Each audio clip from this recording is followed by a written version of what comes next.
Concluyendo, la glándula prostática, ¿qué es? Es una glándula hecha para que el hombre pueda fecundar. Pasando la fecundación, por supuesto que no tiene ningún beneficio. Cuando tú quieres llegar a un especialista y las citas están a 3-4 meses y a lo mejor ni siquiera necesitas llegar al especialista, pues estás dejando pasar tiempo y ese tiempo te lo puede salvar la vida a un médico bien preparado, que muchos están muy bien preparados en este país. Si tú me dices, oye, ¿hay ese esquema de prevención para que no dé?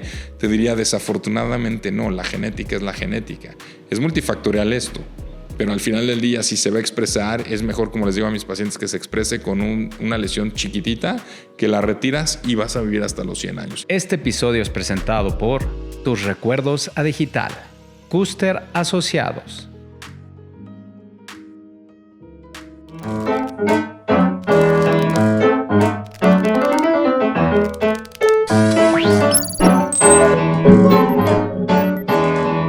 Hola amigos, bienvenidos a otro episodio más de su podcast A Nadie Más Le Importa. Aprovecho este breve momento para darles las gracias por suscribirse, por compartir, para que este espacio siga creciendo. Recuerden que todos los martes se estrena un nuevo episodio en nuestro canal oficial de YouTube y a las 7:30 en Spotify. También nos pueden encontrar en nuestras redes alternas, como lo son TikTok, Instagram, LinkedIn y Facebook. Y bueno, hoy vamos al grano, porque tenemos una persona que su tiempo lo tiene contado y tiene el honor de compartir su sabiduría y su experiencia en un tema muy complicado en el país y en general en el mundo.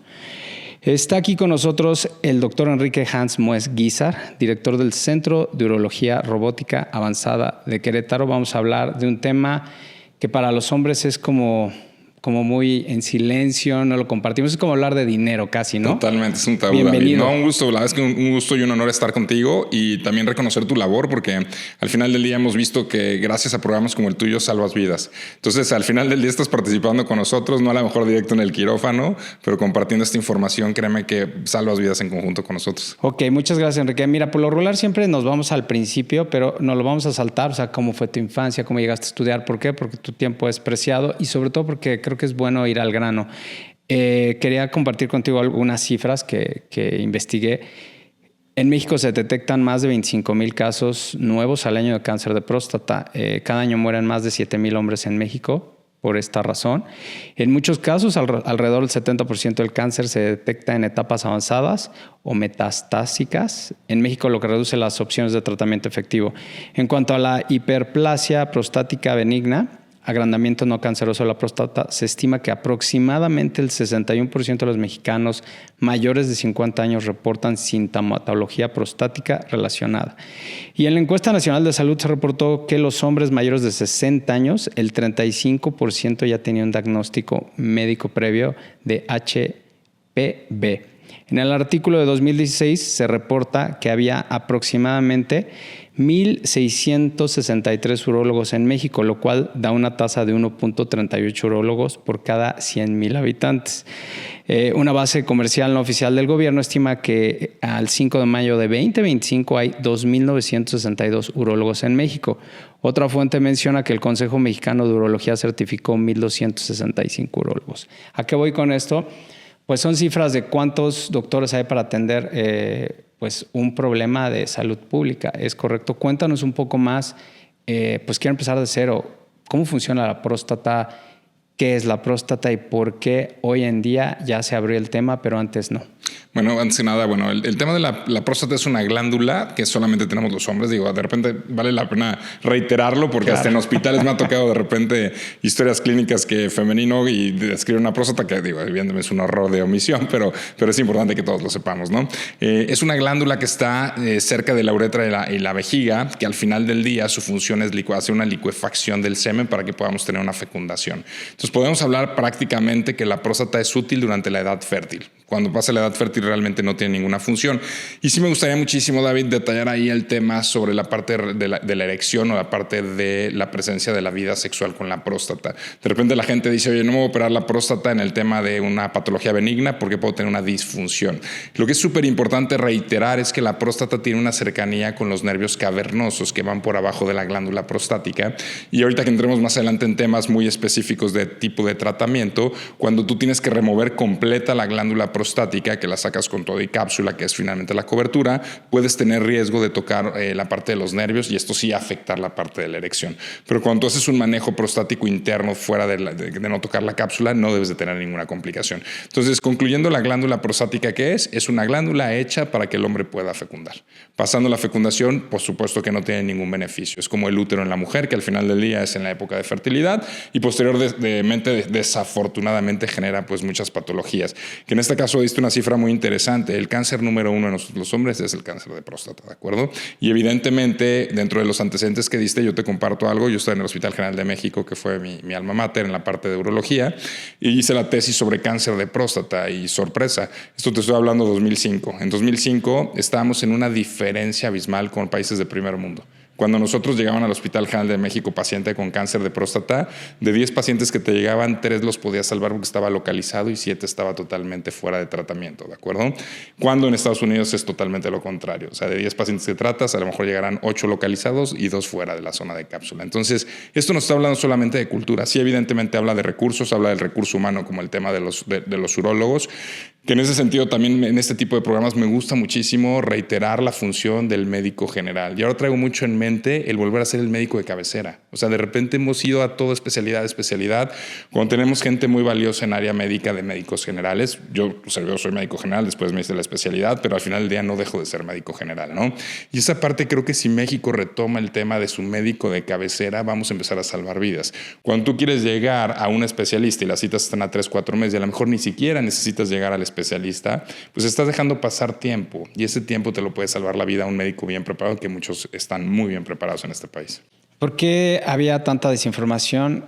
¿Cuándo empezó a salir esta información evidente sobre la próstata y lo que estaba causando en los hombres a nivel mundial? Prácticamente en los 90 se empieza a ver la parte del uso de la proteína, que es el antígeno prostático específico. Es una proteína que es la que hace la licuefacción del semen para que pueda fecundar.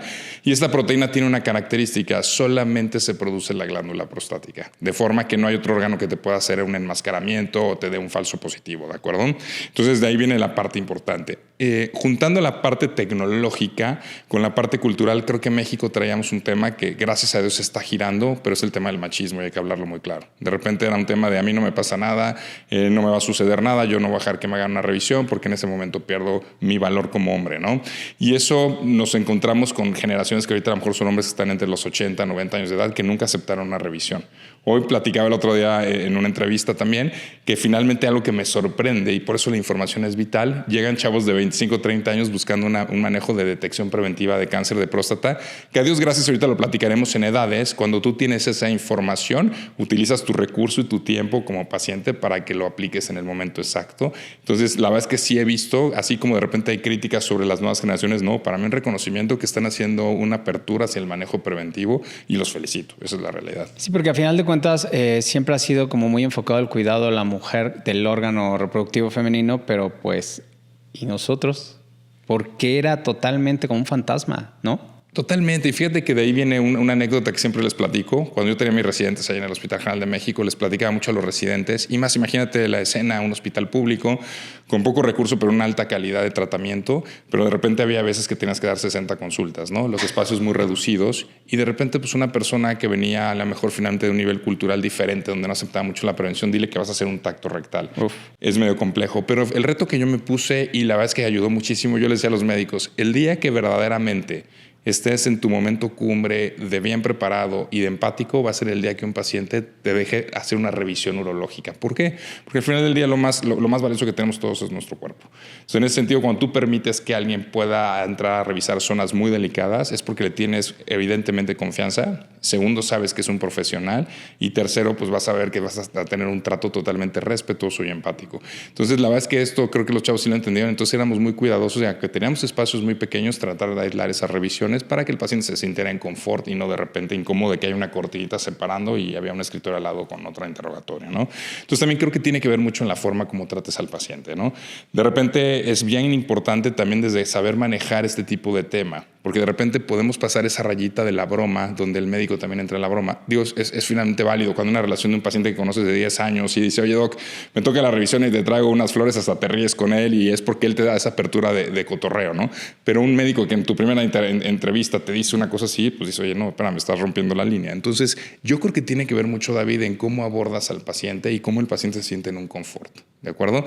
Ahora, entrando a la parte que platicabas tú, me parece importantísimo la situación de quien ha generado este cambio radical. ¿Quién crees que nos manda a muchos pacientes? Las esposas, claro. O sea, las novias. O sea, los pacientes llegan la mayoría de las veces porque una mujer escuchó un audio, escuchó una entrevista, dice, oye, pasa esto.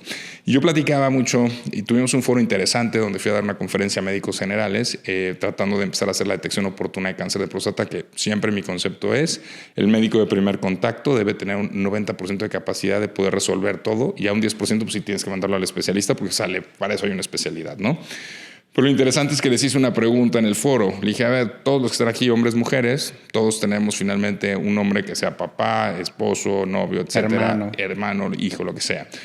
Ustedes que son doctoras y ustedes que son médicos, los médicos, si ya tienen más de 40 años, chequen cuál fue su último antígeno y si ya lo hicieron alguna vez en su vida. Y las mujeres que son doctoras, díganme si alguna de ustedes saben qué antígeno manejan sus familiares hombres mayores de 40 años de edad. Te juro que en el foro, que estoy hablando de un foro médico, levantaron la mano el 10% aproximadamente. Entonces, yo nada más te digo, si ese impacto lo tienes en un área donde nos dedicamos a la salud, imagínate qué impacto vas a encontrar en una población en general. Ese es el tema interesante. Y aparte, el tema también, como justo lo mencionaste, cuando empiezas a tener pareja de manera responsable, sí, ellas van al ginecólogo. Nosotros debemos ir al urólogo. ¿Por qué? El cáncer de papiloma. Totalmente. O sea, ¿sabes? Lo andas, si es que eres portador, lo andas transmitiendo o viceversa a la mujer. Entonces, si no hacemos eso de manera responsable, y ahí es donde empieza todo esto, inclusive como papá, ¿sabes qué? Ya vas a empezar a tener tus novias. Claro. Órale, vete. Sí, no, bueno, ahí empieza. Y ahí será otro tema, pero por ejemplo, ahorita hace poquito estábamos hablando sobre el tema de virus de papiloma humano en el hombre, o sea, en qué edades debes de vacunar. Y hay un tema interesante porque en México se está dando la norma oficial solamente hacia mujeres, pero es un tema también de tema de recurso. Entonces, si te vas a primer mundo, porque no hay la capacidad de poder responder a esa sobrecarga de poder dar a todo el mundo la vacuna. Entonces, si vas a Estados Unidos, la vacuna es para hombre y para mujer, en los niños desde antes de los 15 años de edad. Que eso es interesante para poder hacer una cosa que se llama manejo preventivo, y eso es lo que al final del día, pues evidentemente va reduciendo el cáncer cervicuterino. Y algo que también de repente los hombres no sabemos, existe el cáncer de pene. Y el cáncer de pene está correlacionado con los virus de papiloma humano de alto riesgo, que será tema de otra charla con todo gusto, David. Eso no había escuchado. Pero sí, por supuesto. Entonces, es un tema donde al final del día es más complejo no diagnosticarlo porque es una lesión evidente. Y cuando tienes una lesión evidente, pues acudes a un médico. Pero de repente, tristemente, cuando no hay esta cultura, también en la parte médica es delicado porque mucha gente lo considera que es una úlcera, que es una lesión, pero nunca piensan en que puede estar generándose un cáncer en el pene. Dan tratamientos de 200 cremas y el paciente sigue con una úlcera, hasta que hacemos evidentemente una biopsia y tenemos un diagnóstico. Entonces es un tema interesante que después con mucho gusto tocamos para Ok, entonces, ¿cuál es la recomendación? ¿A qué edad empezar a visitar un urólogo en México? Yo creo que está muy concreto. O sea, hoy también algo que ha cambiado muchísimo es la medicina. Hoy, como todo, tenemos ya guidelines. O sea, la medicina en Australia, en Londres, en Estados Unidos, donde tú me digas, hoy debe ser exactamente igual. ¿Por qué? Porque ya tenemos lineamientos. Ya no es una medicina empírica de hace 100 años, donde tenías un médico que era una gente reconocida porque tenía buenos resultados y hacía un método de tratamiento ABCD comparado con otro que no les iba bien. Hoy tenemos guidelines y los guidelines te dicen muy claro, a partir de los 40 años de edad, quien tiene carga genética. Carga genética significa si alguien en tu familia en rama ascendente desafortunadamente ha tenido cáncer de próstata, tienes que empezar a revisarte desde los 40 años de edad. Y es otro tema que también mando ese mensaje, ojalá lo tenemos todos en cuenta. Si habláramos de hace 80 años y le preguntas a la gente de hace 80 años, pues, revisemos el tiempo, y le dices, oye, ¿de qué murió tu bisabuelo? Nadie sabía de qué morían. Y había un tema de tabú, o sea, hablar de una próstata, hablar de una diabetes, hablar de lo que tú me dijeras cáncer de salud, de piel, por supuesto que la gente no lo expresaba, ¿no? Me decía, no, falleció, no tenemos idea de qué. Eso está pésimo, y también estamos invitando a la cultura de que tengan literalmente su árbol genealógico también en salud. Es interesante este concepto donde tú sepas dónde puede venir un manejo preventivo, ¿de acuerdo? Y un dato muy duro es, por cada paciente, o sea, cada familiar directo tuyo, rama ascendente, evidentemente si hay una diferencia de edades grande, descendente puede haber algunos casos, si hay cáncer de próstata te da 33% de riesgo. Si tienes tres en línea directa, tienes un 99% de que va a haber un cáncer de próstata. ¡Wow! O sea, es una cifra bien dura porque tienes que vivir con eso, ¿no? Entonces, al final del día, lo que tenemos que hacer aquí es el manejo preventivo. El manejo preventivo es 40 años si tienes carga genética y también se refiere a la gente de raza negra. Y estos son lineamientos internacionales. La raza negra son más propensos. tienen una tendencia a nivel genético de tener mayor riesgo de cáncer de próstata, ¿de acuerdo? Wow. Y a los 45 años las personas que no tengan una carga genética. De ahí vamos a entrar en cómo tenemos que manejarlo. Primer dato duro, y que eso también ojalá que sea un mensaje súper claro aquí en la entrevista, es el cáncer de próstata no da síntomas. O sea, la gente, su primer concepto es: si yo estoy enfermo, me tiene que doler algo. Desafortunadamente, la próstata tiene varias zonas. Para no entrar en tantos detalles anatómicos y ser muy concretos, vamos a algo básico. Imaginemos una dona, y esta dona podemos pensar que es la próstata. El centro de la dona, que es la que toca la uretra, se llama zona transicional, que es la zona donde crece el tejido benigno que todos vamos a tener y que se llama hiperplasia prostática, que es el famoso BPH, el hiperplasia prostática benigna, ¿de acuerdo? Que finalmente en las siglas en inglés es al revés. Entonces, aquí algo bien interesante es cuando tú tienes la presencia de este tipo de glándula donde hay como un centro, en el centro pasa la zona transicional. La zona transicional es donde viene el estímulo de tejido benigno que nos va a obstruir un poco la uretra. Vamos a empezar a pararnos en la noche a hacer pipí, goteo para orinar, pujar a un poquito de esfuerzo para vaciar la vejiga, y eso es donde vienen los síntomas de hiperplasia prostática, ¿sale?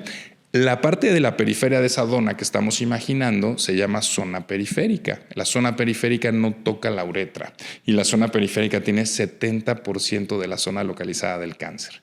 Entonces, por lo tanto, el cáncer de próstata tenemos un 70% de probabilidades que si está presente no nos dé síntomas. Entonces, por eso la invitación es: tenemos que hacer lo que se llama detección oportuna de cáncer de próstata. Se recomienda cada año. Lo ideal es empezar con antígenos prostáticos, que es un estudio de sangre. El antígeno prostático debe ser un rango abajo de 4. Doy un poquito de cifras porque habrá gente que escuche un poquito y a sus estudios debe ser menos de 4. Pero lo que a todo el mundo estoy invitando es hacer una historia de antígeno prostático. ¿Qué significa esto? Que en tu computadora o en tu mismo celular guardes cada año cómo va comportándose tu antígeno. Los antígenos siempre se van a mover, el antígeno tiene vida, ¿de acuerdo? Pero no es lo mismo que tú tengas 0.9 de antígeno, es un antígeno normal, estamos hablando que es menos de 4, pero el próximo año puedo tener 1.9. Sigue siendo menos de 4, pero el ascenso fue muy arriba. Se llama velocidad del antígeno prostático. Y ese comportamiento es el que ustedes que están debe de ser monitoreando. menos de 0.7 por año. Entonces, si yo buen tengo dato. 0.9, el 4 es máximo. Si yo no conozco tu historia de antígeno y tú me llegas con 1.9, te digo: oye, tranquilo, estás bien. Sí, pero ojo, él el año pasado tuvo 0.9. A partir de los 40 hay que de los estar 40 así. para cargas genéticas también hay que cuidar mucho el costo-beneficio, ¿no? Entonces, ¿a quién le beneficia esto? Tengo una carga genética, ojo, tú debes de entrar a ese grupo de los 40 años de edad. Tengo raza negra, tengo que entrar ahí, ¿de acuerdo? Y a los 45 años de edad, cualquiera de nosotros que no tengamos carga genética y que no seamos de raza negra. Y una vez que tienes algún número que se acerque a ese 4, ¿qué sigue? Tienes que acudir inmediatamente con él. Ahí sí considero, todavía, y eso es lo que estamos buscando, la preparación del médico de primer contacto. Te podría decir que un médico de primer contacto bien preparado te va a dar seguimiento. O sea, tienes más de 4 o estás subiendo el antígeno, viene algo muy nuevo. El tacto rectal sigue siendo útil y sigue siendo útil para un país en desarrollo. No hay el recurso, ¿de acuerdo? Si me dijeras: oye, estudiamos todo el recurso, ¿cuál es lo ideal? La resonancia magnética de próstata, que siempre le platico a los pacientes que la resonancia magnética, cuando tú la escuchas, no es nada novedoso. Todo el mundo hemos escuchado una resonancia. Lo novedoso es el uso de la resonancia en la próstata, que eso tendrá 5 o 7 años que viene el boom, donde tenemos actualmente una cosa que se llama clasificación de PIRADS, que es finalmente la P de prostate, que al final del día nos dice el grado de modificaciones morfológicas. Y este tipo de resonancia te dice si tienes alguna zona de riesgo, alguna zona de sospecha, para ser candidato al siguiente paso, que es una biopsia. Entonces, el mensaje muy concreto es vigilar antígeno. Si no hay el recurso o finalmente estamos ante una situación donde estamos en un área donde no haya toda la tecnología, el tacto rectal hay que aceptarlo, por supuesto. Y después del tacto rectal, la resonancia magnética. Y de resonancia magnética, si es candidato, pasamos a lo que es la biopsia de próstata. Y, por ejemplo, ¿qué hábitos sirven? ¿Tiene que ver algo con tu estilo de vida o absolutamente la próstata separa de todo no, esto. Tiene que ver. Y aquí viene otro tema también relevante. Hace poquito recibí un mensaje de un paciente que me quería ver de 30 y tantos años, que fue al gimnasio y le están dando testosterona. Y le dije, oye, ¿quién te recetó esto? No, es que mi coach me dijo que para ganar masa muscular. Le dije, lo que estás generando son dos cosas: atrofiar los testículos y estás dándole comida a la próstata. O sea, vas a generar una próstata que verdaderamente la vas a hacer más grande. Y no solo eso, y hay que tener también cuidado, la testosterona como tal no detona el cáncer. Hagamos esa aclaración. Pero si yo tengo un microfoco de cáncer que nadie me detectó y le doy testosterona, lo estás alimentando. Entonces, para que tengamos el concepto bien claro, no detona la testosterona el cáncer, pero si tengo un microfoco y ya está expresado, le estoy dando comida para que esto se desarrolle a pasos agigantados. Entonces, mucho ojo con estas recomendaciones de consumir testosterona de los coaches, como ahorita. No, en lo absoluto. O sea, tú la testosterona está bien indicada cuando tienes un paciente con hipogonadismo tardío, que también es un tema bien interesante. El hipogonadismo tardío es lo que antes llamaban andropausia. ¿De acuerdo? Entonces, hoy la andropausia, el concepto se llama hipogonadismo tardío. ¿Cómo? ¿Cuál es el nombre? Hipogonadismo tardío, que antes era la andropausia. ¿Qué es? Es el descenso de la testosterona que normalmente se presenta después de los 45 o 50 años de edad. Que es normal. Bueno, todos vamos a dejar de producir. O sea, al final del día yo lo que les digo es que el cuerpo es una máquina que va teniendo diferentes engranajes y es como si tú tienes un vehículo, perdón, una comparación, pero que entendamos, tienes un vehículo que se va desgastando, pues evidentemente va teniendo fallas. Nuestro organismo es igual. Se va oxidando. O sea, es como el paciente que dice, oye, es que mi capacidad a nivel de erección no es la misma que hace 20 años. Pues evidentemente no, porque empieza a haber una atrofia, una aterosclerosis en las arterias del pene y te va reduciendo la cantidad de respuesta. Exactamente lo mismo sucede en la producción de testosterona. Vamos teniendo una menor cantidad de producción de testosterona en los testículos, que también un dato interesante y de conocimientos. El testículo solamente produce dos cosas: testosterona y espermatozoides. Okay. Entonces, para que tengamos para qué funciona. Entonces, este testículo, hay veces que estas células van dejando de producirlo y esto lo que va generando es la falta de esa hormona, y la falta de esa hormona te va a conllevar a que finalmente empiece a tener pérdida de masa muscular, cansancio, de repente irritabilidad en la parte emocional. Entonces, yo, por ejemplo, a todos mis pacientes les hago perfil masculino, que el perfil masculino que te abarca antígeno prostático, testosterona libre, y muchas veces empezamos a revisar también el tema del perfil de lípidos. ¿Por qué? Porque todo eso te puede conllevar a un tema de disfunción eréctil. O sea, para acabar pronto, este siempre ha sido como volviendo al machismo en este país, ¿no? Ay, las mujeres, ¿no? Ya sabes cómo era antes, hasta de cierto tipo misógino, pero los hombres también padecemos eso y hay que hablarlo tal cual es. Y es normal, es la pérdida de libido, ¿no? Por supuesto. La parte del deseo sexual, la parte de una respuesta a la parte de erección, donde puede haber el deseo y el órgano no esté teniendo una buena respuesta en y erección. No te hace menos hombre. En lo absoluto, es una parte de la evolución de tu enfermedad. Ahora, también esto que tocas es súper interesante. O sea, desafortunadamente esas pláticas de amigos donde el amigo da una mala información y la gente lo escucha y dice, oye, estoy pésimo, o sea, no quiero ni hablar de mi programa porque voy a quedar mal. Y de repente hay informaciones que son totalmente erróneas, que no son creíbles ni siquiera fisiológicamente, ¿no?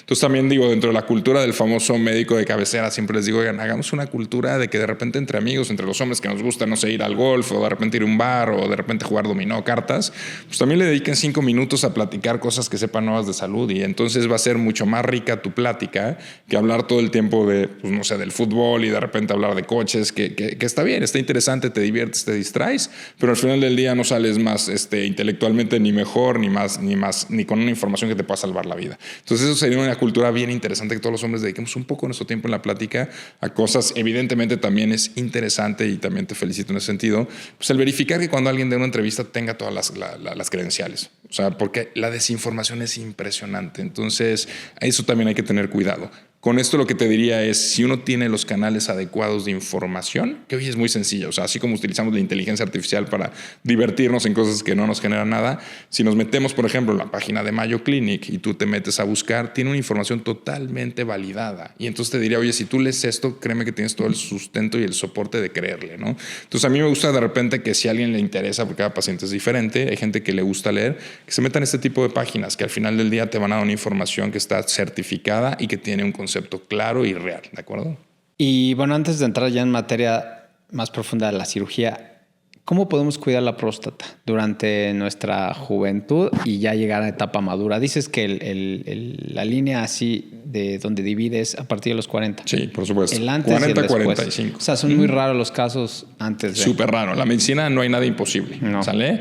Yo te diría, y eso es un concepto que está off-label, pero al final del día está indicado. O sea, si tienes una familia que dice, oye, tengo 7 familiares que han tenido cáncer, yo te diría, oye, a los 38 empiezas a estudiar. O sea, cáncer de próstata, ¿no? Porque evidentemente quiere decir que hay algo genético que te puede afectar. Entonces, yo diría, es donde tú tomas el criterio como médico de decir, bueno, pues hay un guideline, pero pues adelantemos tu revisión, ¿no? Es una resonancia a los 38 años y traes una carga de 5 familiares, porque hay familias que te juro de 7 hermanos y de 7, 5 tienen cáncer, ¿no? Entonces, un dato bien duro donde tú tienes que hacer manejo preventivo. No, lo que dices de las cifras es súper interesante, claro. 33%, y luego si vienen 3 de herencia, ¿no?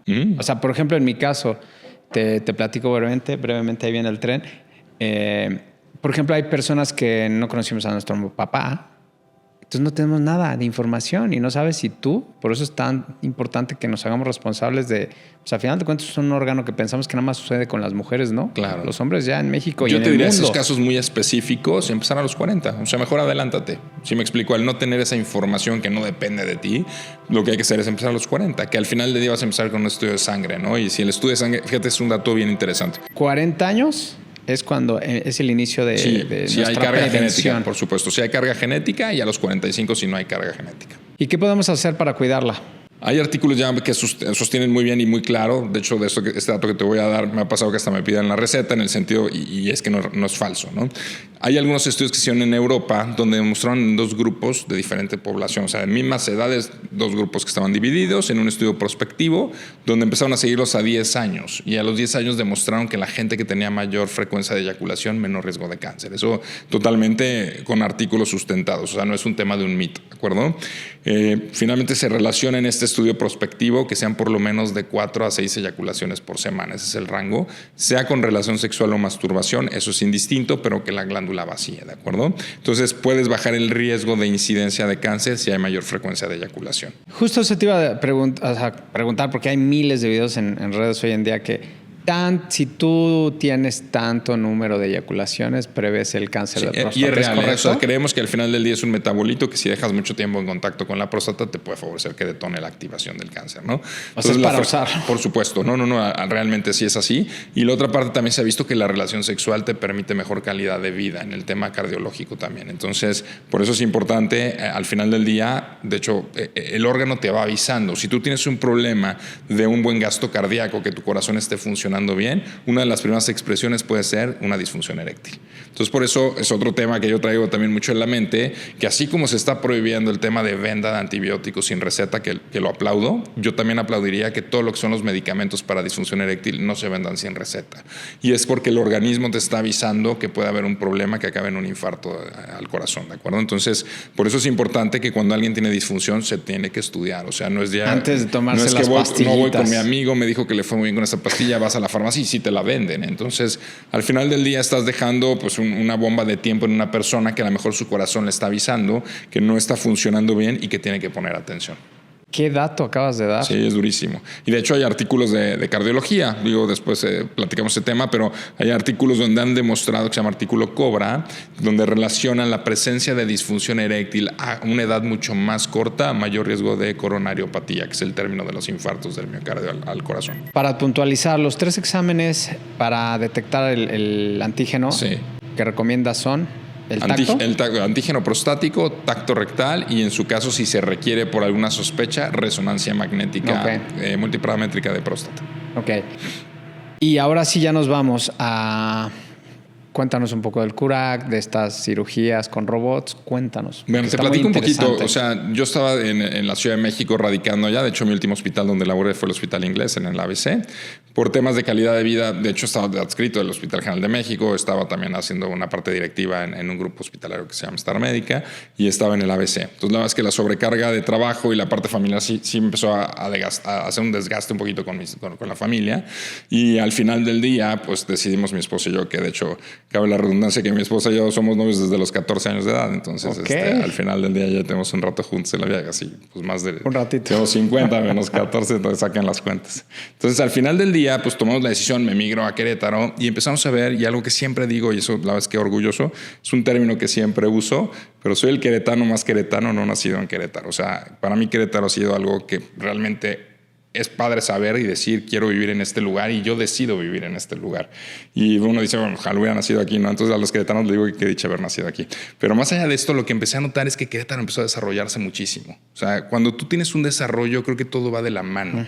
Si tienes un desarrollo cultural y viene un desarrollo económico, todo lo va jalando. Entonces, cada día yo sí creo que tu entorno te va llevando a ser mejor o peor. Así de sencillo. Si tú ves como las amistades, o tú decides una amistad que finalmente no le gusta trabajar, no tiene proyectos, te vas a ir a ese lado, tarde o temprano, que es más fácil que te jalen, ¿no? Y Querétaro creo que pasó eso. Querétaro empezó a crecer en la parte de civilidad. O sea, para mí hoy lo que vemos en Querétaro todavía es algo no creíble en México. O sea, como es el comportamiento. Hay cosas que van cambiando, pero ahí van. Viene la parte tecnológica, viene la parte de desarrollo económico, viene un boom de llegada de migración y de repente vas viendo una cosa que a mí en lo personal de repente me inquietaba un poco y me incomodaba, ¿no? Llegando, por ejemplo, yo tengo algunos posgrados y algunos estudios en el extranjero y el tema es que de repente ya me decían, oye, pues el diagnóstico padrísimo, pero nosotros normalmente nos acostumbramos a atender en México. Y yo sí, ¿cómo por? No, es que en Querétaro la medicina... Entonces vinieron hospitales que fueron desarrollándose. El primer hospital de los grandes que llegó una marca, el Ángeles de Querétaro, después llega la parte de Star Médica con un edificio muy grande y hoy pues tenemos un Ángeles que es enorme, que está a nivel de cualquier hospital del país. Te platico un poquito este entorno para llegar a donde concluimos. Entonces dijimos, a ver, si todo va en un crecimiento y nosotros no crecemos, estamos perdidos, ¿no? Y otro fenómeno que me sucedió fue el tema de pensar que somos finitos. Nosotros como seres humanos somos finitos. Quien sea en este mundo, todos somos finitos. Y de repente empecé a observar que los médicos no estamos preparados para poder entregar la estafeta. Y entonces yo pues soy un buen médico y entonces tengo mi consultorio, la gente viene a verme, me voy a hacer viejo y todo lo que me generaron de confianza y demás se perdió. ¿Por qué? Porque este médico envejeció o se enfermó o murió, ¿de acuerdo? Entonces a raíz de eso se surge la idea de empezar a generar un acompañamiento donde yo lo que buscaba es, a ver, o sea, tengo una comunidad grande de muy buenos amigos con una expertise cada quien en su área de urología, porque al final del día yo sí creo que nadie es todólogo. Si tú me dices, oye, es que yo domino todas las subespecialidades de la especialidad, están perdidos porque cada día va siendo más específica. Y entonces tomé la decisión y digo, lo platico en esta entrevista porque la verdad es que es alguien que quiero mucho, que es mi amigo, que es el general Gadu Campos. Él es ahorita pues, jefe de cuerpo médico ahí en Central Militar y aparte es el encargo de toda la parte de urología. Entonces lo empiezo a invitar a poder empezar a presentar casos en conjunto para que vayamos en acompañamiento y empezamos a hacer como seleccionar diferentes médicos de urología de diferentes zonas del país y empezar a presentar casos y casos muy específicos, trabajarlos en equipo, ¿no?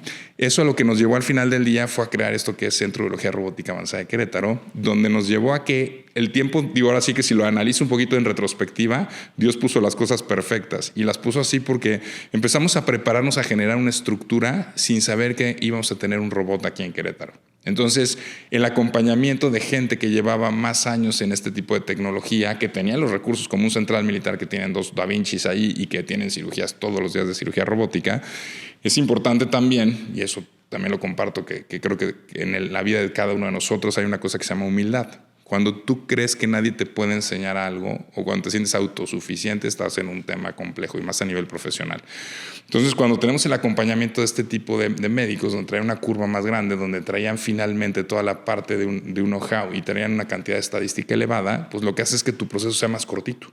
Cuando un médico quiere decir yo solito me voy a desarrollar, sí lo va a lograr, pero seguramente con más caídas, con más complicaciones, con situaciones que no van a ser satisfactorias. Entonces de ahí surge la parte de generar este tipo de grupo de Curac. Llega el robot y cuando llega el robot nosotros ya veníamos con una curva amplia porque nosotros, esa también es una historia padre, nosotros llevábamos 2 años operando pacientes de Querétaro en Ciudad de México. Nos íbamos con ellos, hacíamos la cirugía de robot de allá, que es para el tema de cáncer de próstata, que digo, ya se puede utilizar para temas benignos, malignos, o sea, tiene muchísimas indicaciones. Pero el punto más importante donde yo veo la gran diferencia es cuando tratas temas oncológicos, en este caso el cáncer de próstata. Finalmente el Da Vinci te da situaciones donde te dan movimientos muy finos, cortes muy exactos y esto da una muy buena evolución con tu paciente. Cuando llega el robot nosotros ya traíamos una curva casi de 40 casos. ¿Qué sucedió? No empezamos en ceros, ¿no? Y al final del día, todavía estando aquí el robot, un par de ocasiones nos acompañó mi socio, y al final del día, pues nos desarrollamos en entrenamientos en Francia, en Bélgica, en Estados Unidos, donde hoy, pues gracias a Dios, el equipo está perfectamente listo para poder atender cualquier tipo de... ¿Cómo funciona porque obviamente yo he grabado robots, pero en líneas de producción. Claro. Y es impresionante. Me imagino que es parecido, pero más chiquito.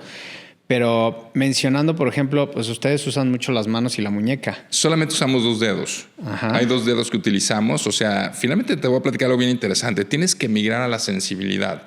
Cuando tú utilizas un robot, es una cabina donde introduces tus 2 dedos, la parte del índice y el pulgar. En ese momento que los introduces, lo que va a suceder es, al final del día, vas haciendo movimientos finos que vas haciendo este momento como mis manos que lo estoy haciendo ahorita, y el robot va girando por dentro. Algo muy interesante es que no hay sensibilidad cuando tú tocas el aparato del robot. La sensibilidad te lo dan tus ojos. Y es bien interesante porque tú estás acostumbrado cuando agarras una pinza a traccionar. Sí. Y esa tracción tú sientes si se está atorando el brazo o no tu brazo porque no jala el tejido. Con el robot es bien interesante porque el robot, cuando tú entras, lo que tienes que ver es tu tracción a base de los ojos. Según el estiramiento del tejido estás calculando la fuerza que estás generando. Y eso al final del día, la verdad es que ahora sí que el cuerpo lo hicieron muy sabio. Yo soy católico, lo digo porque hablo mucho de Dios y lo digo públicamente porque de repente sé que hay gente que lo critica, pero bueno, yo se lo sostengo donde me pare. Entonces, al final del día, yo creo que Dios lo hizo muy sabio, ¿no? Entonces, al final del día, tus ojos se van entrenando y tus ojos se van adaptando. Y entonces es impresionante cómo llegas a un momento donde te costaba trabajo saber qué estabas haciendo y solito tu cuerpo va detectando que la tracción es superior o inferior, ¿de acuerdo? ¿Cómo fue ese proceso? ¿Cómo fue pasar del tacto, de esta fuerza biomecánica? Es un proceso largo. O sea, finalmente, ojo. Yo calculo que sí necesitas por lo menos tener alrededor de unos 15, 20 casos. Primero son prácticas. O sea, hoy también algo bien interesante, y después platicaremos si quieres, me daré gusto platicarlo contigo. Hay actualmente una modificación en la enseñanza médica brutal y que yo no sabes cómo hubiera querido eso cuando tenía 25 años. Y te platico por qué. Acabo de estar ahorita en Johns Hopkins, ahí en Baltimore, donde fuimos a hacer un entrenamiento de próstata para tema de próstata benigna, donde hay que quitar el centro de la próstata que se llama enucleación de próstata con Holmium. Y algo interesante que nos tocó vivir es que ya todo se hace con modelos que son 4D, que son impresiones, con tejidos de la misma característica que un tejido de un ser vivo. Como un prostético, claro. Así es, pero fíjate lo interesante. En lugar de que vayas y entonces metas animalitos, que yo también amo a los animales, entonces es un tema para mí delicado. O sea, sí lo respeto porque yo he tenido que trabajar en ellos, pero porque finalmente salvan vidas, ¿no? Pero ya hay otra opción. Pero la migración que está viendo es el tipo de tejido que está siendo muy, muy similar a lo que tú tocas en un tejido natural. Y entonces algo interesante que estamos aprendiendo es que este tipo de modelos de 4D es lo que se está manejando en Johns Hopkins, que es número 1. Maravilloso. Entonces lo que hacemos es operas 4 o 5 próstatas sin tener que generar un daño a un ser vivo, y donde todo el tiempo el entrenamiento son procesos bien interesantes donde te van haciendo tu llegada. Por ejemplo, llegas a un curso ya con una curva de ser urólogo, pues dicen, a ver, ¿qué sabes hacer? Te ponen la primera prueba, no te dicen nada, no te explican absolutamente nada, y entonces vas haciendo las cirugías donde al final del día te dicen, oye, tardaste tantos minutos y la tasa de éxito fue tanta. Ok. Siguiente día es todo el día con entrenamiento de parte de finalmente de hacer simulaciones y de conceptos muy claros de tienes que hacer protocolos. Tienes que hacer el paso A, B, C, D. Entonces hoy cada día yo creo más en que si somos disciplinados en lo que hagamos, en cualquier carrera, en cualquier profesión, la posibilidad de éxito es muy alta contra algo que ya no lo haces repetitivo. Y esto a tu pregunta de, oye, ¿cómo aprendes esto? Bueno, porque al final del día tienes que meterte a muchas horas. El robot tiene ya varias simulaciones de cirugía sin tener ningún ser vivo ni nada. La memoria. Donde tú lo que estás haciendo es finalmente entrenamientos de dónde está la arteria, dónde está la vena, y al final del día esto te va permitiendo entrenamientos hasta que se van aflojando tus manos, ¿de acuerdo? Entonces creo que esto es un tema de repetición, de protocolos y de disciplina. Eso también viene un reto para el país. O sea, hoy yo creo, no te quiero una cifra inexacta, pero yo creo que no hay más del 1% de urólogos certificados en cirugía robótica en todo el país. Y esto es porque no hay las condiciones tecnológicas. A ver, y ahí viene un dato bien interesante. Hay ahorita 4.980 robots en Estados Unidos, 4.980 Da Vincis. México andamos en el número 40, 41 que han ido comprando los últimos. Tenemos 41 robots en todo el país, en promedio. Entonces tú nada más dime cómo trenas a alguien que tiene 4.900 robots contra alguien que tiene 40, 41 en todo el país. Claro. Y si nos vamos más allá, ¿cuánta gente te gusta que tenga acceso a este robot? Entonces es un tema que vienen cosas interesantes. Yo creo que el cambio real de poder ser algo para uso de toda la población pues tarda unos 10, 15 años en promedio, yo considero. ¿Y esto qué lo va a generar? La competencia. Cuando empiezan a llegar diferentes marcas de robot donde puedas bajar costos, donde tengas gente más entrenada. Y otro dato interesante que te comparto, o sea, para mí hoy el robot, y lo digo abiertamente, en el inicio cuando yo me empecé a introducir en esto dije, se me hace que es un tema más de mercadotecnia, más de moda. La diferencia, como tú ves la evolución de tus pacientes usando el robot y usando la laparoscopia pura, porque ahí sí me gustaría aclarar un poquito para que la gente se imagine. ¿Qué ventajas tiene? Ahí les va muy sencillo. De inicio... ¿Cómo era antes? A ver, empezamos con todo, cirugía abierta. Cuando empezamos a retirar próstata completa era abrir con un bisturí, abrías la cavidad abdominal y extraías la próstata. ¿Aquí? Sí, de hecho era del ombligo hacia abajo en una línea media. Tú imagínate, y perdón que use mis manos, pero para explicarles un poquito. Aquí está la próstata, esta es la vejiga y esta es la uretra. ¿Sale? Tú tienes que quitar toda la próstata completa con vesículas seminales y unir la uretra con la vejiga porque ya no existe la próstata. Eso es una prostatectomía radical en caso de cáncer localizado. O sea, era desmontarlo. Lo hacíamos desmontado en un espacio. Imagínate cuando hay un pubis, que son mis manos, el hueso está enfrente, meterte en un hueco donde está escondido hasta abajo. Entonces eso evidentemente eran cirugías de 12, 14 horas de estar ahí metido, ¿no? ¿En qué año? Después evolucionaron, estoy hablando de los 90s, 80s, 90s, ¿sale? Wow. De ahí evidentemente sigue la laparoscópica, que eso es interesante que la gente que te escucha lo diferencie. O sea, la parte de laparoscópica es, tienes una cavidad abdominal, metes los famosos trócares que son tubitos al abdomen con aire, con gas, como ya todo el mundo lo sabe, y esto lo manejan las pinzas, que son tus manos. Entonces tus manos son las que mueven la pinza para acá, para arriba, pero al final del día tu giro no puede dar más de los 190 grados. O sea, sí, lo que te decía la muñeca. Esto, así es, llegas a 2 y cachito, ¿no? O sea, no llegas a hacer un giro completo. Con el robot llegas casi a 280 grados de giro. Ahora, lo más interesante es cuando entras en esos huecos tan chiquititos que de repente tienes que trabajar en un espacio muy pequeño, lo que haces con la lente es la lente se va metiendo, porque aparte algo interesante con el robot, no necesitas ayudante para mover la imagen. Tú con tu pie y con tus dedos vas acercando la cámara, de forma que esta cámara se acerca a la zona que vas a trabajar y ya no te tienes que pelear con tu socio que, oye, jala la cámara, pues no veo. Entonces, al final del día te empieza a volver independiente. Y esa parte de independencia es porque tú manejas la cámara y manejas la parte de los giros de las pinzas. Las pinzas del robot están hechas para que lo que se mueva es la puntita, que es una punta fina donde tienes diferentes instrumentos. Tienes desde una tijera para cortar, tienes un portaagujas para usar la aguja y tienes algún tipo de disector, que son pincitas que son curvas para separar los tejidos, y esas mismas tienen energía para cauterizar los vasos. Entonces tienes realmente un armamento impresionante con la parte del robot. ¿Qué ventajas hay concretamente con el robot? Para mi gusto, mejor identificación de anatomía, bajas la estadística de incontinencia urinaria, que es el riesgo en los pacientes, respetas lo más que puedes los nervios para que la erección persista, y la tercera es la parte de recuperación. O sea, los pacientes, prácticamente el 90% de los pacientes salen sin dolor. O sea, no tienen dolor. Y normalmente una estancia hospitalaria ahorita promedio de un retiro de radical de próstata son de día y medio, 36 horas. Entonces, realmente creo que es un avance muy notorio y es algo que la tecnología hoy nos ha aportado, pues evidentemente poder tener mejor calidad de vida. Hombre, qué maravilla lo que viene. Imagínate si hoy estamos en este punto. Sí. Y bueno, ¿cómo crees que pudieran ayudar unas campañas de concientización y todo este proyecto que hablas de los médicos generales? ¿Qué más recomendarías? Yo digo, y ojalá y te lanzo esa invitación porque finalmente tú tienes un impacto grande. Sí me gustaría lanzar una campaña que sea la carrera contra el cáncer de próstata el próximo año.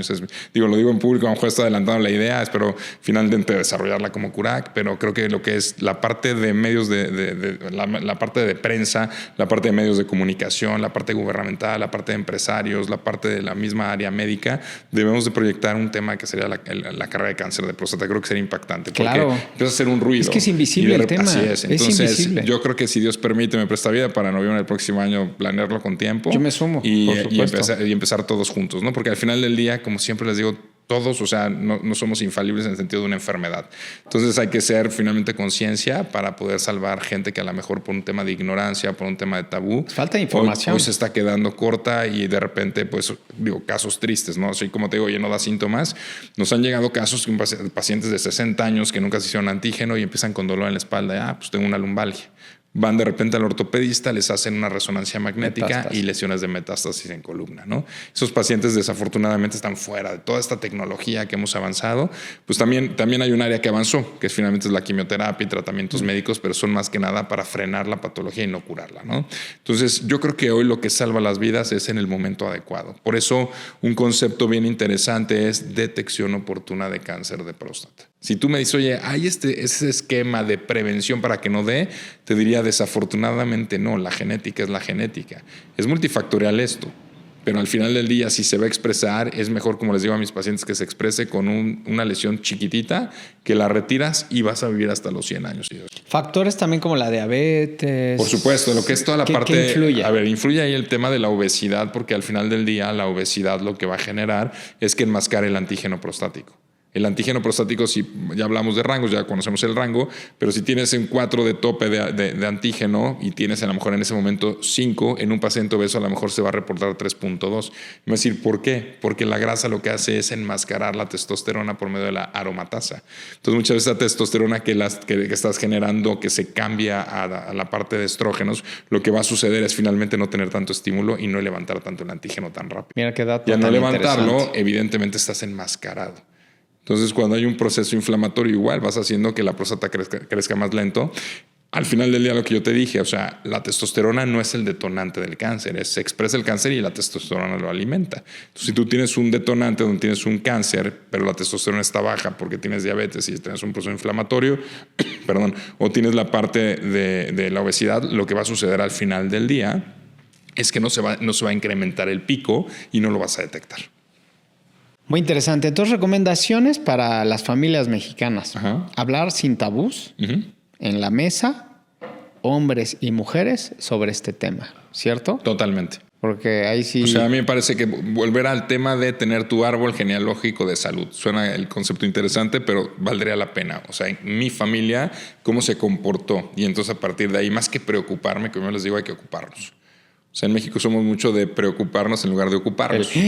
Por supuesto, ¿no? Entonces de repente o gente que oye la entrevista y ya dice, ya tengo esto. No, o sea, el mensaje no es ese. El mensaje y no le dan caso a ChatGPT ni a Google, ¿no? Por supuesto que no, porque ahí al final del día la diferencia puede ser que sean informaciones duras, buenas, pero el problema de la diferencia que hay entre una inteligencia artificial y nosotros todavía es el tema del criterio.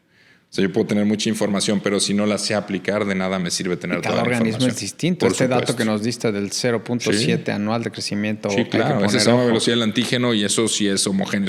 Ahora sí que es internacional. Entonces, hablar en las familias sobre el tema. Ajá. 2, tener un historial clínico año por año de Y nuestro digital, antígeno. ¿no? Aprovechar todo el tema digital. No necesitas ni siquiera tener ahí todo un archivo enorme, ¿no? Ir al urólogo, Por supuesto. ¿no? De inicio vuelvo a lo mismo, ir con tu médico de cabecera. O sea, creo que tenemos muy buenos médicos de cabecera para que al final del día tampoco generes ni gasto en recurso ni tu tiempo. Y evidentemente yo por ejemplo, creo o sea, que... ir contigo por como supuesto, sí, médico de cabecera. Por supuesto, sin problema, ¿de acuerdo? Y también algo interesante que tenemos en Cura, que te platico un poquito, que a lo mejor allá no te lo complementé. Cuando vimos esta necesidad de crecimiento, lo que hicimos fue empezar a generar diferentes jerarquías de médicos. Entonces tenemos abajo 4 médicos que son finalmente los primeros que captan a los pacientes, porque te puedo decir que su entrenamiento en detección oportuna ha sido brutal. O sea, son gente que hoy son médicos de primer contacto, pero te puedo decir que su conocimiento de poder ser acuciosos para llegar a un diagnóstico de cáncer es demasiado bueno. Entonces lo que hacemos es ahorita, y que de repente quiero generar esa cultura con la gente, es si hablan y te reciben ellos porque están avalados por nosotros, los entrenamos, ¿no? Y hablo porque somos varios urólogos arriba, pero en este sentido ellos que están captando nos están ayudando a que puedas hacer una disminución en gastar tiempos y espacios para que realmente el paciente pueda resolverlo más rápido la parte de diagnóstico. Entonces el médico de primer contacto me parece que es una muy buena opción, y ahorita lo que estamos nosotros tratando de desarrollar es finalmente hacer como la parte de ser mucho más eficientes. Y también, pues tu clínica ve toda la parte abdominal. ¿Es solo próstata o qué más? Te platico. Nosotros como urólogos somos expertos en toda la parte del tracto genitourinario, y nosotros como urólogos vemos mujeres, porque realmente es una pregunta muy habitual. Es lo que quería saber. Si nada más ahí vamos muy exclusivo. concretos. O sea, las mujeres tienen riñón, las mujeres tienen vejiga, las mujeres tienen uretra, las mujeres tienen uretero. Entonces, todos esos problemas de incontinencia urinaria, Dios no lo quiera, de cáncer de riñón, piedras en vías urinarias, las mujeres los presentan, y evidentemente nosotros estamos capacitados, somos expertos en esa área. Es común, Entonces, por yo he supuesto, escuchado que las yo te mujeres puedo decir les que da. mi población de pacientes 30% son mujeres, 70% hombres. Entonces, de repente, en la consulta, porque las mujeres hacen piedras y las mujeres tienen incontinencia urinaria. Finalmente, por la parte de la hidratación y la parte de los alimentos y la genética. Igual, las piedras en riñón es algo también muy relacionado con la parte genética. Y algo que vemos mucho también en mujeres son las famosas infecciones de vías urinarias, que no todos son infecciones de vías urinarias, a veces son cistitis intersticiales, que son respuestas autoinmunes de tu cuerpo que no tienen nada que ver con bacterias, que es otro tema también que podemos checar. Pero a lo que voy esa es la importancia de acudir con alguien que te puede estudiar de forma completa y no nada más agarrar y tomarte una pastilla para quitarte un ardor al orinar. Muy probablemente lo que tú tengas es un proceso de inflamación en tu vejiga que no está relacionado con microorganismos y que todo el tiempo piensas que tienes una infección. ¿Por qué los antibióticos quitan el dolor? Porque llegan a funcionar como anestésicos. Cuando se lo toman, mejoran porque anestesia un poco la zona, dicen, oye, pues si era una infección, me curé. Y repiten cada 2-3 meses el mismo cuadro y te das cuenta que lo que tienen es una mala alimentación, donde hay mucho irritante, mucho alcohol, mucho condimento, hay un proceso de estrés, se sensibiliza la parte interna de la vejiga, que es la capa interna, y empiezan todos los síntomas. Muchos datos para recuperar, como te digo, poner en la mesa, hacernos el examen a los 40, eyacular ¿cuántas veces a la semana? Por lo menos de 4 a 6. Luego, si estamos viendo algo de disfunción eréctil, no ir por la pastillita, ir a revisarte porque puede ser que haya una cardiopatía. Puede ser que tengas una dislipidemia, que es exceso de triglicéridos, colesterol en tu cuerpo, o puede ser que tengas una arritmia, o puede ser que tengas un crecimiento a nivel cardíaco, que tengas una cardiomegalia. Entonces, realmente hay que estudiarlo. También puede ser, para que este mensaje no se asusten, puede ser que tengas mucho estrés y el estrés te genera ansiedad, la ansiedad genera adrenalina, la adrenalina hace vasodilatación, que hay una vasoconstricción, en el pene, y eso lo que hace es cerrar las arterias y quitarte la erección. Entonces, hasta gente por simplemente ansiosa, ¿no? Por eso hay chavos de repente de 25 años que no tienen nada orgánico, son muy jóvenes, traen disfunción, pero la disfunción es por un tema de ansiedad, donde la ansiedad, la adrenalina hace vasoconstricción, cierra las arterias y ya no hay erección. Pues muchas cosas que llevarnos y bueno, sí. ¿Dónde te pueden encontrar? Estamos en el Centro de Urología Robótica Avanzada de Querétaro, estamos en dos diferentes establecimientos, uno que es el Star Médica en el piso 11, ahí en el 1110, ahí tenemos exclusivamente pura tema de urología. Ya tú preguntas sobre qué hemos ido desarrollando. Hicimos un programa muy interesante que se llama Instituto Mexicano de Alta Especialidad, donde juntamos 15 especialidades, no solamente urología, sino gente muy destacada en cardiología, en medicina interna, en angiología, y juntamos más de 60 médicos especialistas. Entonces ya es una atención integral donde ya traspasamos no solamente la urología, sino estamos ahora sí en un concepto que es multidisciplinario, ¿no? Entonces ese es en el Ángeles Centro Sur, en el piso 21, Instituto Mexicano de Alta Especialidad. No, pues un gusto que vinieras aquí a este espacio. Gracias a ti, para mí un honor, ¿eh? No, te invito de nuevo porque quedaron ahí varias cuestiones que platicar, pero muy interesante porque yo era un tema que me urgía que compartieras porque sí lo siento y sé que hay mucha falta de sabiduría. Como tú mencionaste, entre los hombres debemos de aventar el tema en la mesa porque de verdad es un problema de salud pública. O sea, no se está detectando a tiempo, todos tenemos próstata, a todos nos va a llegar la famosa andropausia, que ahorita tiene otro nombre. Creen que nada más es exclusivo esos síntomas de las mujeres, no es cierto, vas a perder el líbido y todo eso hay que tener información porque si no, también viene aquí un problema. Por supuesto. ¿Estás de acuerdo? Depresión, ansiedad y uno piensa, ya no sirvo. No, es normal. Y qué bueno que existe el personal capacitado en tu instituto, en CURAC. Okay. Gracias, muchas gracias, David, te agradezco muchísimo. Y evidentemente también el de quien ahí hacemos una grabación o algo para que conozcas, ahí tenemos un área también para trabajar con mucho gusto. Vientos, ¿no? Una entrevista o algo y lo conozcan. ¿Sale? Muchas gracias y nos vemos en el siguiente episodio. Aquí nuestro tren El Amigo está haciendo un poco de ruido, pero bueno, recuerden que cada martes hay un nuevo episodio a las 6 p.m. y darle las gracias otra vez al doctor Enrique. Muchas gracias, Enrique. Gracias a ti, agradecido contigo y excelente labor y te felicito. No, gracias a ti. Hasta luego. Nos vemos en el próximo episodio. Tú no puedes decirle a la gente qué es lo que necesita. Tú no le vas a decir a la gente qué es lo que ocupa para mejorar. La gente te lo va a decir a ti. Y con lo que te diga la gente, tú tienes que trabajar para buscar darles una solución. No, es que tú dices que pensar por sí mismos es no pensar o no apoyar a cierto candidato, a cierto político, a cierto lego, ¿no? Yo conozco mucha gente que piensa por sí mismo y está convencida y apoya cosas totalmente diferentes a las que yo creo y a las que yo apoyo, pero se nota cuando la gente lo hace porque está convencida de que eso es.